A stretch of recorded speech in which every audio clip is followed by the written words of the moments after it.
All praises to the Most High, Yahweh. Shabbat Shalom, Yasharal. I'm going to read questions of the Queen of Sheba, also called Makeda, to King Solomon. Let's begin, Yasharal. Questions from the Queen of Sheba, Makeda, to King Solomon. Also know that the Queen of Sheba, Makeda, came from the land of Cush, known today as Ethiopia. Cush means land of black faces. To King Solomon came Makeda, the queen of a solemn realm, who was descended from the line of Noah's daughter, Esther. She came from a place in the south where women descended from the patriarch Noah's rule. Solomon's reputation for wisdom attracted her, and she tested him with enigmatic or mysterious questions.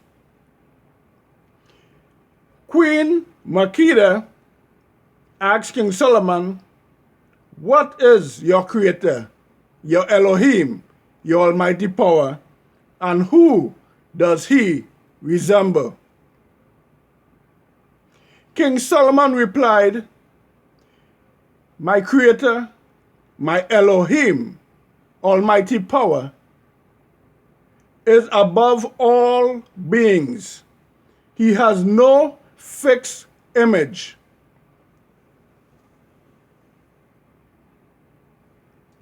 Every being has its opposite. However, my creator, my Elohim, my almighty power,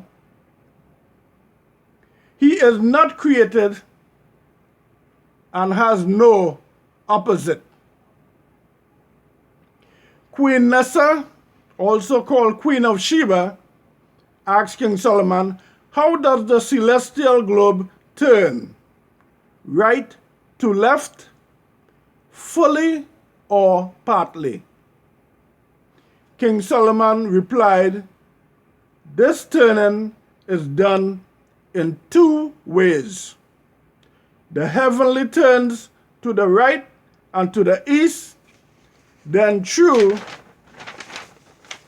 the south and west and the north, returning to its point of departure.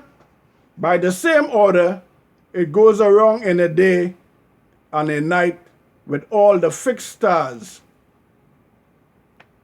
As for the planets, which some call wandering stars, they move left from west to east, each according to the low or high position of its zone, according to the narrowness of breadth of that zone, achieving a revolution in 30 years as well as 30 days. For Kronos is Saturn, while Sarah is the moon." Queen Makeda asked King Solomon, "Before there was a being, where was the creator of all? And after the dissolution or the conclusion or the end of everything, where will he be?" King Solomon replied, "Before the creation of all was the Elohim, Yahweh himself, and his being was full of its essence. He enjoyed endless goodness since the creation of the world. It is in him that created beings exist. After the dissolution, the conclusion, the end of the world, he also will continue to exist in himself and in the souls of saints, and they reside in him. He adds to their glory, and he will be further glorified by them." Queen of Sheba, Makeda, asked King Solomon, "Why is it that an Indian woman from India also known as an Elamite, why is it that an Elamite woman who eats pomegranate ceases to conceive? King Solomon replied, the nature of the pomegranate is cold and wet, and the country of India is hot and dry. The Indian woman, the Elamite woman, is cool and moist. Consequently, when elements of the pomegranate and the woman merge, contrary to the nature of the country, then woman no longer can become pregnant. Queen of Sheba, Makeda, also asked King Solomon, why does an Indian man from India, why does an Elamite man become sterile after drinking wine? King Solomon replied, the nature of the wine is dry and hot, and it induces sleep. The same may be said for the nature of mankind. Thus, when a man drinks often, he becomes impotent, he becomes weak, he becomes helpless. Queen of Sheba, Makeda, said, is wisdom general or specific? Does it come from nature, from study, or as a blessing? King Solomon replied, wisdom is general in genera, in groups, partial in type, restricted or limited in type, natural as regards to living beings like trees and plants. The situation with humankind is mixed. It may be attained through labors to understand something, or it may be a blessing of grace from Yahweh. This latter type is not given to all, but only to those selected as worthy of it. Question from Queen of Sheba. What was the plant which was crowned not by nature, but surrounded by a halo of rays and nurtured by flames, which were woven into garlands, into circles, like a wreath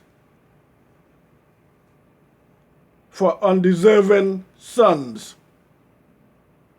King Solomon replied, surely you have heard that Yahweh appeared to Moshe as a burning blueberry bush, and that visitation stimulated questions and answers.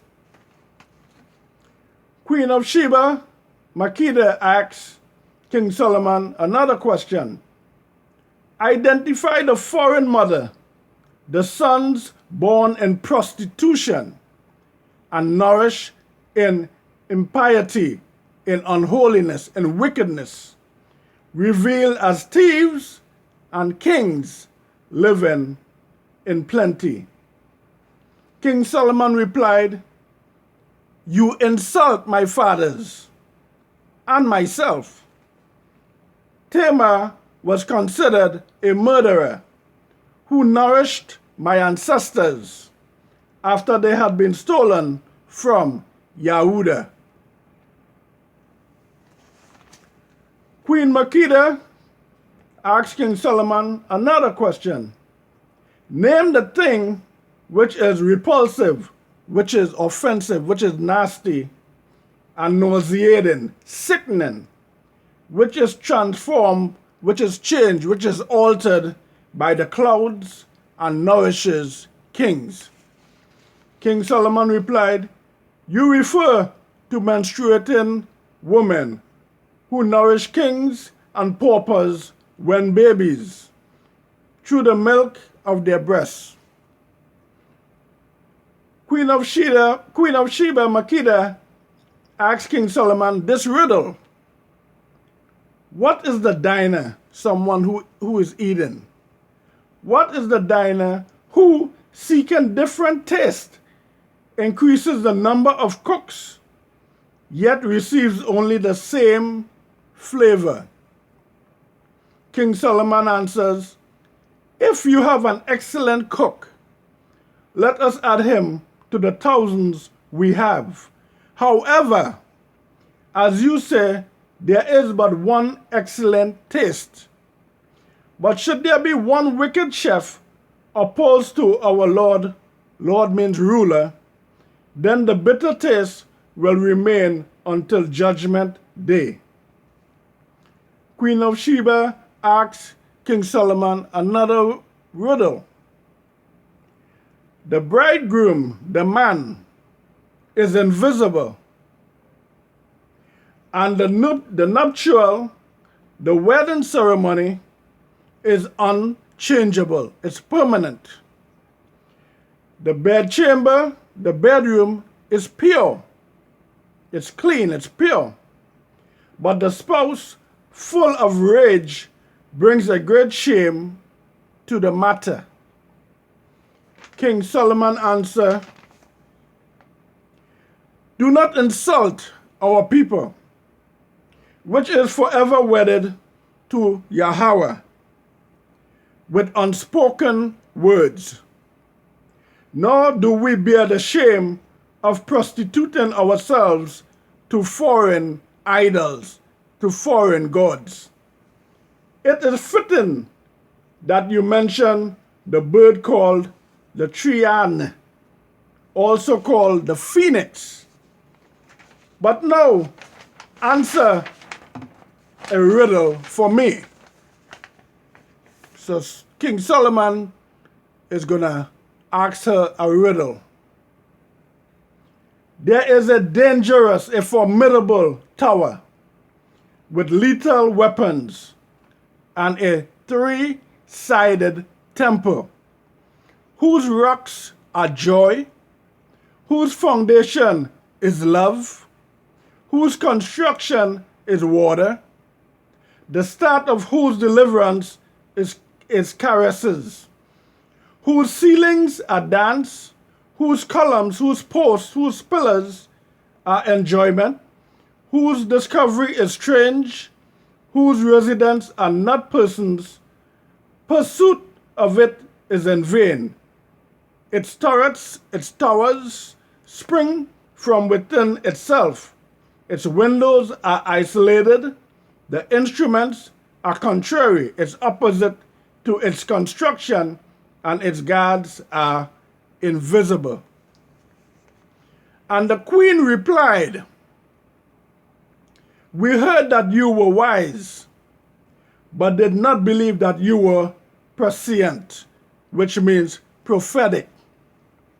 "Now we know that your God, your Elohim, your supreme power, your creator is the sole Elohim, the sole creator, the sole Elohim, almighty power of the visible and the invisible." The queen then praised the construction of the temple and its attendants, who were divided into 12 classes to serve before Yahweh each month. Each class had 24,000 people in it, with 6,000 judges and 4,000 harpists and 4,000 porters, who are carriers or bearers. An arrangement which Solomon's father, King David, had designated. The dimensions of the temple were 60 cubits long by 20 cubits wide and 120 cubits high. It had 10 gold altars and 10 gold towers. Outside, to the right and left, were 2 columns, 2 pillars of 37 cubits height, which were named Boaz and Yakum, meaning strength and righteousness. The Holy of Holies was 20 cubits wide and 20 cubits high, which greatly astonished the queen, and she departed from him greatly edified. Yasharal, 12 tribes, please note this, listen to this, and please share it. Yasharal, concerning King Solomon, in his last days. This is not in the Bible. This was removed by the Catholic Church, by the priest of Mahan. King Solomon subsequently repented for his sins. Let me read it again. King Solomon subsequently repented for his sins, recalling his father's command. He entered a room and expiated. He repented of his sins. He made amends for his sins. Solomon died at the age of 52, having ruled for 40 years. Here ended the reading